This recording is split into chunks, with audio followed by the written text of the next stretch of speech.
Hello and welcome to Joy News at 6.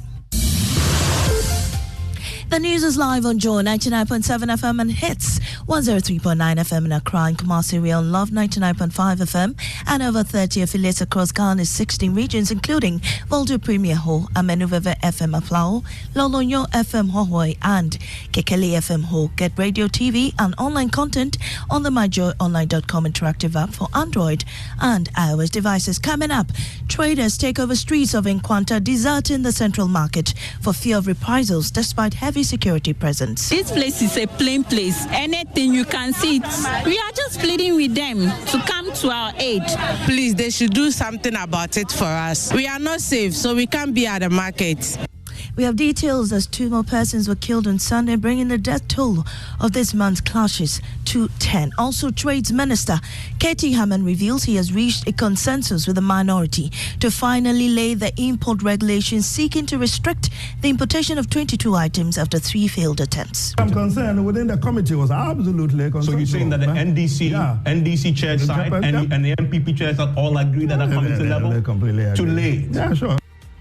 We have details as the Trade Minister refutes claims that passage of the regulation could lead to corruption. It is not an attempt to line K.T. Hammond's pocket with anything. It is not an attempt to line the MPP's government's coffers with anything.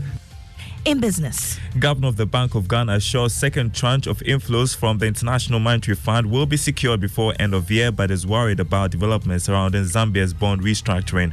We've got details on the Joy Business Report. And in today's episode of Stories of Hope, we'll tell you about an Eastern Region teacher's innovative solution to ensure no girl in adults who misses school because of her inability to afford sanitary pad.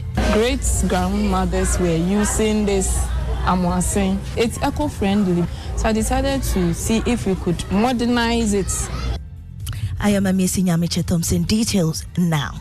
Now, traders in the Nkwanta South Municipality have taken their businesses to the main streets for fear of reprisals despite heavy security presence in the town. A week after the clashes between the Adeli Chala and Achode ethnic groups, 2 more persons have died from gunshot wounds, heightening fears of possible attacks. Despite a curfew, the town's traders say they don't feel safe. OT regional correspondent Peter Senu has more on this report. It is day 8 of the clashes here in the Nkwanta South Municipality and almost a week of the imposition of curfew. It's Monday and it is a market day here, but traders have vacated the market. Fighting. We have come to home, sell here. But the police, the soldiers are in town. They are in. As you can see, they are always in their cars. We are afraid. Being there, we don't know what is going to happen. That's why we have come here. This place is a plain place. Anything you can see it. We are just pleading with them to come to our aid. These days, even going out is difficult. It's affecting our business so much, very well. Please, they should do something about it for us. We are not safe, so we can't be at the market. And with the teachers too, the students are gone. We are seated at home. Night we are frightened. Maybe we can get some. And we those who are having farms, nearby farms, we can't go there. The MC for the area, Bright Lemwa, is calling on the residents to put down their arms and give peace a chance. We are all brothers and sisters. We understand and speak each other's language. It's just a little misunderstanding that is between and among us. Let us sit down. Let us give peace a chance. Peter Senu with that report. Now, Minister for Trades and Industry K.T. Hammond has revealed that he has reached a consensus with the minority to finally lay the import regulations seeking to restrict the importation of rice, stomach, and 20 other items. The legislative instrument has met fierce opposition from the minority, who have 3 times blocked its lane in Parliament. Speaking in an exclusive interview with Joy News, the Trades Minister says the 2 sides have finally come to an agreement. But that was the allegation that he hadn't reported to the leadership. The outcome of the meeting which you just talked about. Yeah, that's right. It turned out not to be true. He had reported to them. Then what do we do? Okay, let's... But was that outcome a consensus position that was going to be communicated? But as far as I'm concerned, within the committee was absolutely consensus. So you're saying that the NDC chair side and the MPP chairs are all agreed at a committee level to lay? Yeah, sure. With the change being reviews will return to Parliament. I can read to you. He has also refuted claims that the legislative instrument could lead to corruption. It is not an attempt to line K.T. Hammond's pocket with anything. It is not an attempt to line the MPP's government's coffers with anything. It's nothing to do with going into an election next year. It is simply an attempt to revive the economy, which has experienced some rather difficult headwinds. I don't think it is acceptable for a country to expend as much as the figures that I've quoted. Well, industry players have remained divided over their support for the regulation. Listen to Executive Secretary of the Foods and Beverages Association, John Awuning. He hasn't met anybody. It's a lie. I'm sorry, but it's a lie. I'll have to be very blunt. Who has he met? The previous ones that they said that they had consultations. He is a lawyer, so I don't know how we understand the word consultation. If you call somebody and give the fellow information that I'm informing you that I'm going to do A, B, C, D, is that a consultation? The one that he's saying that now he has changed this and he has included who knows that? I'm only hearing for the first time that food and beverage has been included, food has been included. Nobody's aware about that. You have Executive Secretary of the Food and Beverages Association, John Awoni. Now, the Office of the Special Prosecutor says it does not agree with the ruling of an Accra High Court on the LaBianca case. A High Court yesterday nullified a report by the OSP that implicated Colonel Kwadwo Damwa, a former commissioner of the Customs Divisions at the Ghana Revenue Authority, and Joseph Eduche, a former deputy commissioner of the division, for utilizing their positions to provide favorable tax treatment for LaBianca Company, a frozen foods company. However, the OSP in a press release said it acted within its mandate in the case and never in any instance did the office overstep its authority. Private legal practitioner Martin Pebu expects the special prosecutor to appeal against the judgment. If the OSP intends to appeal, why not? Or support the OSP? Because if you look at the practice, okay, those discounts and the rest, these are matters that have hurt the Ghanaian economy for decades. That practice where custom officers alone, they themselves will determine to give reductions, discounts, all those things. I mean, for decades. So it's been a big problem. So let's see how it goes. We don't exactly know what the meaning of this OSP statement is. To say it's extremely anemical, yes. Martin Pegg was a private legal practitioner and rights activist.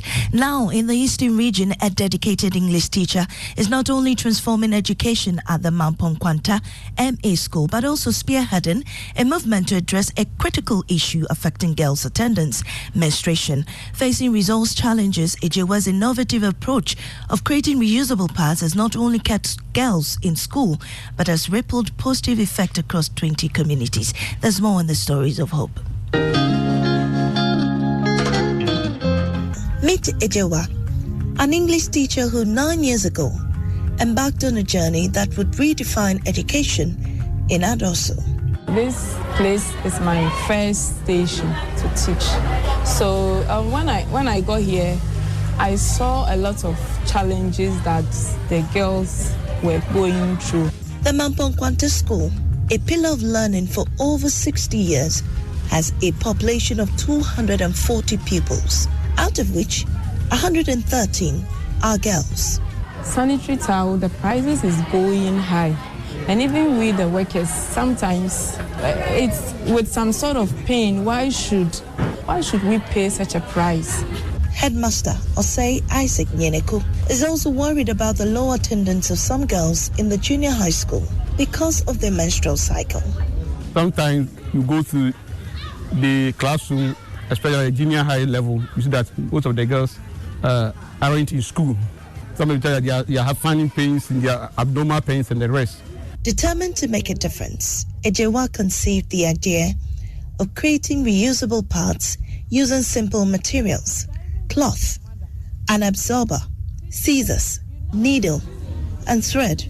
A cost-effective solution to a pervasive problem.